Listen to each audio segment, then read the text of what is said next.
Assalamualaikum warahmatullahi wabarakatuh. Pendampingan individu 2, visi dan prakarsa perubahan sekolah.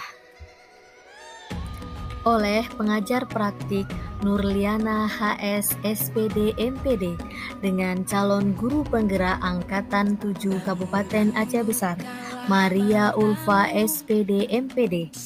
Pada hari ini merupakan pendampingan individu kedua. Alhamdulillah disambut baik oleh Kepala SMA Negeri 1 Silimum, Bapak Amran SAG MPD. Adapun fokus pendampingan pada PI kedua kali ini adalah 1. Diskusi refleksi diri tentang lingkungan belajar di sekolah. 2. Diskusi refleksi perubahan diri setelah mempelajari modul 1.1, 1.2, dan 1.3.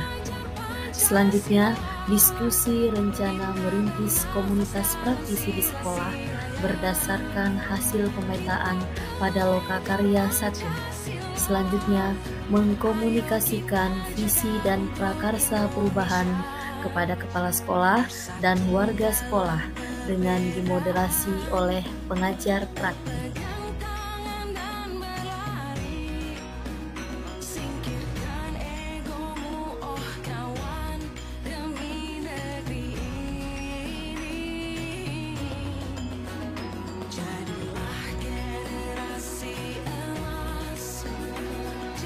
Kita ulang baik-baik ada orang ya. Ini suasana yang sangat-sangat sulit kita melakukan perubahan.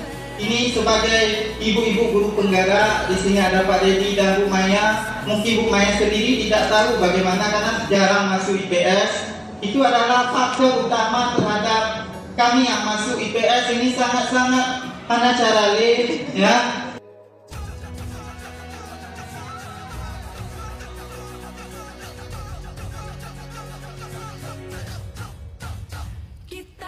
Nah, setelah melakukan diskusi mengenai visi dan prakarsa perubahan kepada kepala sekolah dan warga sekolah, selanjutnya melakukan refleksi pendampingan individu kedua. Selanjutnya, PP mengapresiasi dan mengucapkan terima kasih kepada CGP karena telah berbagi praktik baik yang sudah dilakukan saat pembelajaran daring. Kemudian, PP mengingatkan CGP untuk menyebarkan, mengumpulkan, dan menginput survei di LMS tentang kompetensi guru penggerak. Ada pada lembar umpan balik lampiran ketiga.